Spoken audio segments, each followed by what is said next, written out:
আজ আমি তোমাদের নিয়ে যাব জানারকোনা গ্রামে। সবুজে ঘেরা ছোট্ট মিষ্টি একটা গ্রাম। আর এই গ্রামে থাকে মিষ্টি একটা মেয়ে, তার নাম চাঁদু। চাঁদুর কোনো বন্ধুর সঙ্গ না থাকায় সে নিজের সাথে নিজেই আনন্দে মেতে থাকে সারাদিন। বাবা আর মাকে নিয়ে চাঁদুর ছোট্ট পরিবার। বাবার নয়নের মনি হলেও সৎ মায়ের চোখের বালি সে। কি গো গিন্নি, শোবে না? হ্যাঁ শুভ, কিন্তু তোমার সাথে কিছু কথা ছিল।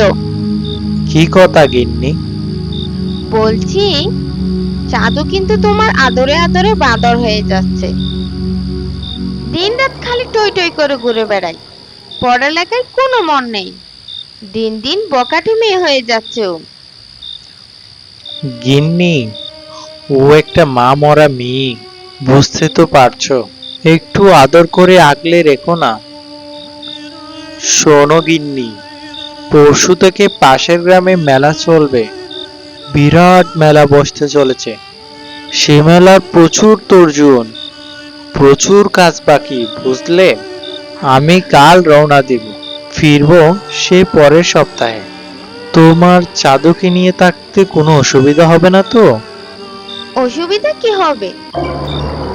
ভালোই তো, মা মেয়ে নিশ্চিন্তে থাকা যাবে। যাক বাবা, এখন আমি নিশ্চিন্তে কাজে যেতে পারবো। মা, আমি এক সপ্তাহের জন্য বাইরে যাচ্ছি, পাশের গ্রামে।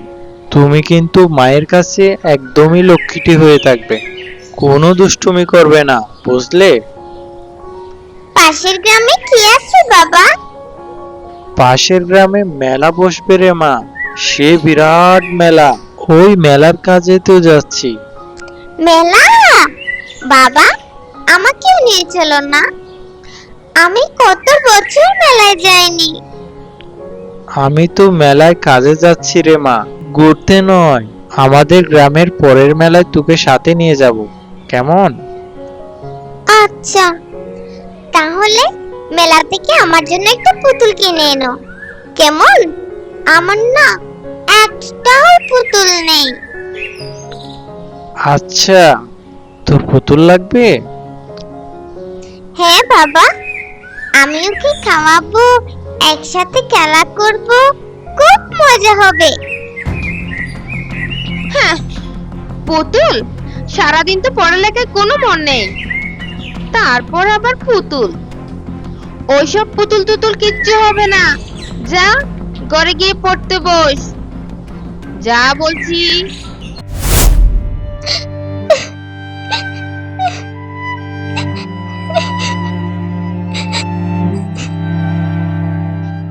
মা, মা তুমি কোথায়? আমায় একা ছেড়ে তুমি কোথায় চলে গেলে মা? জানো মা, এখন আমি একটু পুতুল চাইলেও পাই না। সৎ মা সেটাও বাবাকে আনতে দেয় না। মা, ও মা, তুমি কেন চলে গেলে মা? মা, ও মা। মা গো।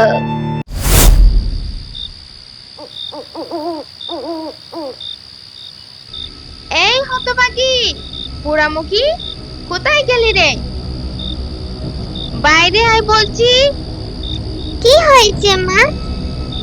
শোন, তোর বাবা এক সপ্তাহের জন্য বিদেয় হয়েছে। কাজে তোর কোনো উকিল এখানে নেই।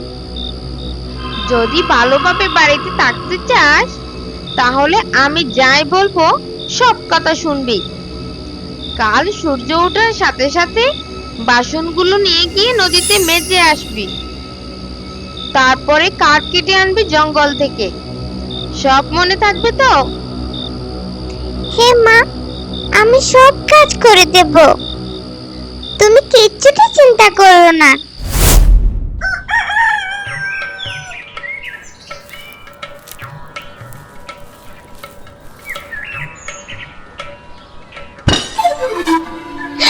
আহ! কি সুন্দর প্রজাপতি, কি সুন্দর রঙিন ডানা। এই দাঁড়া, দাঁড়া বলছি। আহ! আহ! আহ!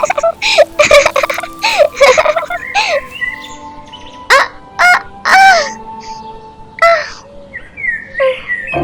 আহ! ও বাবা, এটা তো একটা পুতুল। আমি তো সে কবে থেকে একটা পুতুল চাইছিলাম। কে জানি এটা কার পুতুল, জুপে ছেড়ে দিয়ে চলে গেছে। এই, তুমি আমার সাথে বাড়ি চলো। আমি তোমায় ভালো জামা দেব, চুল আসতে দেব, আর তোমার সাথে অনেক খেলা করব। কেমন? কিন্তু আগে পুকুর পাড়ে যেতে হবে। চলো চলো, ওখানে ওখানে বাসন রেখে এসেছি। ওগুলা মেজে ঠিক মতো পাশায় না গেলে তোমার আমার কারো রক্ষে নেই। চলো চলো। এ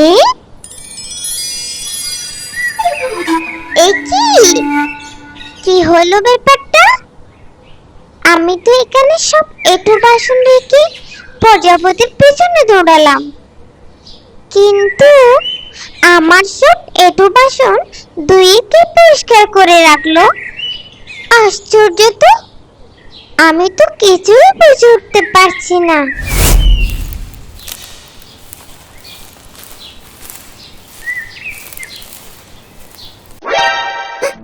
ও মা, এত তাড়াতাড়ি তোর বাসন মাজা হয়ে গেল? আর তোর হাতে ওটা কি? হ্যাঁ, ইস, তু কোথায় থেকে এই চাইপাশটা তুলে আনলি? হ্যাঁ, এক্ষুনি দূর কর বলছি, আমার চোখের সামনে থেকে এক্ষুনি দূর কর। ওকে আমার সাথে থাকতে দাও না মা। আমি ওকে খাওয়াবো, পড়াবো, পরিষ্কার করে দেব, সব করে দেব। যা, এখন গিয়ে রাতের রান্না বসা, তবেই ওকে ঢুকতে দেব আমি। আচ্ছা মা, আমি এক্ষুনি রান্না বসাচ্ছি।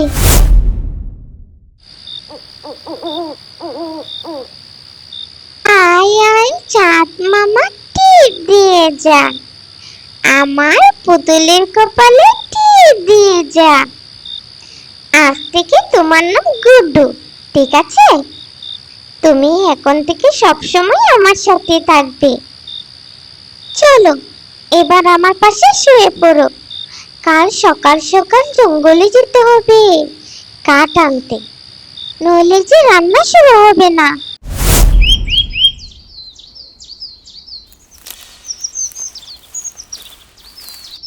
এই যে হতচ্ছাড়ি, বাড়ির সব কাজ ফেলে ঘুমানো হচ্ছে। আজ আমার ছোট ভাই আসবে, মনে নেই?